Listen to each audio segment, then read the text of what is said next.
5 seconds. Start. Mr. Speaker, I rise to move that the annual financial statement of the Tamil Nadu Electricity Board laid on the table of the House be taken up for consideration. As required under the Electricity Supply Act, the Tamil Nadu Electricity Board submitted these financial statements to government for approval. These statements are open to discussion in the state legislature but are not subject to vote. The board will, of course, take into consideration any comments made on the statement in the state legislature. A statement indicating the action taken on the comments made during the discussions last year has been circulated to the honorable members separately. I hope they have gone through it. The Tamil Nadu Electricity Board is the biggest public sector undertaking in the state with about 1 lakh employees on rolls. It has been a pioneer organization in the field of power and power development over the past many years. The progress of the state to a large extent depends on the growth and performance of the electricity board and the useful services it renders. In Tamil Nadu, the demand for power has gradually been increasing and it is more than the power actually available for consumption.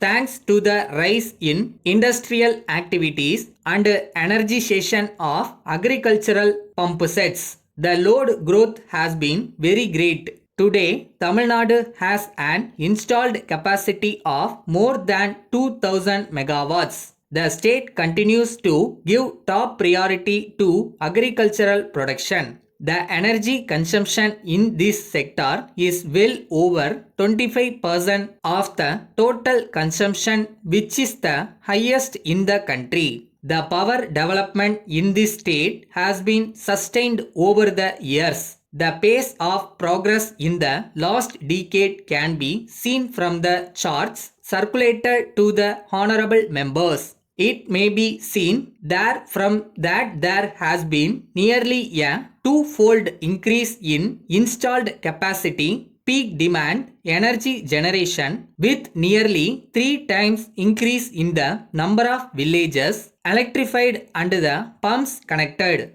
A tripartite meeting attended by the Electricity Board Chairman, workers' representatives and the Union Ministers for Energy and Labour has suggested a 10-point guideline for associating workers' representatives with the operational activities of the power systems in the country. These guidelines are under consideration of the board. I want to remove the fear in the minds of future consumers. Frequent power shortage experienced by us is only temporary. There need not be any apprehension on the part of the enterprising industrialist to the availability of adequate power for farms and factories. The government and the board are taking all steps possible in this regard to meet the ever-increasing power demand and improve the power position.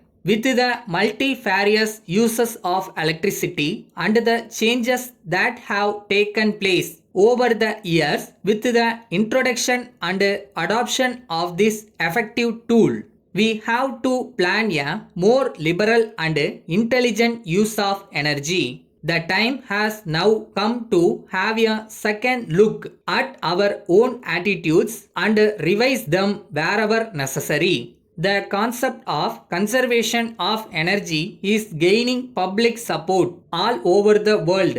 It will be in the fitness of things that this new concept is universally accepted and supported by all concerned in the larger interest of the state over which all of us are keen. I have enumerated the major tasks before the board and the resources needed for achieving them. I trust that this house will offer its recommendations to help the board serve the people much better and with the motto of consumer satisfaction and contented labor. Letter dated 6th September 1991 from Jupiter Insurance Company, Bombay to Mr. S. Ashok, 41 Tilak Road, Pune.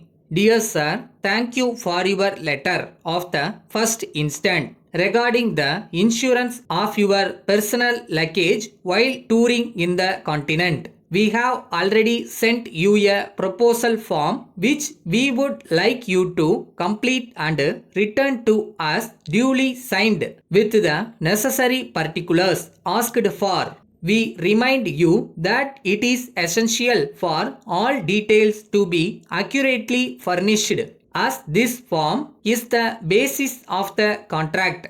For a 2 months tour, we are willing to grant cover at the rate of 20%. It is to be understood that this rate does not include protection in certain disturbed areas. If, however, you would like to spend an appreciable time in private houses, we would be prepared to consider a partial refund of premium. We would draw your attention to the conditions given in the proposal form with regard to the coverage of electronic articles. These are not protected under these conditions and require a special policy for which we will be pleased to quote on hearing further details of your requirements. In this connection, we would, however, add that clothing worn by the person is covered against all risks. Please return the proposal form duly filled in and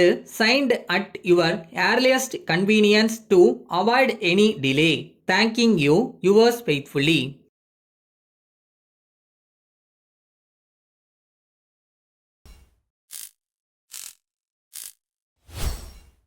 நம்மளை துரத்துற பயம் 99% கூட இருக்கட்டும், ஆனால் நம்ம ஜெயிக்க மிச்சம் இருக்கிற அந்த 1% போக்கு இருந்தால் போதும், கண்டிப்பாக ஜெயிக்கலாம்.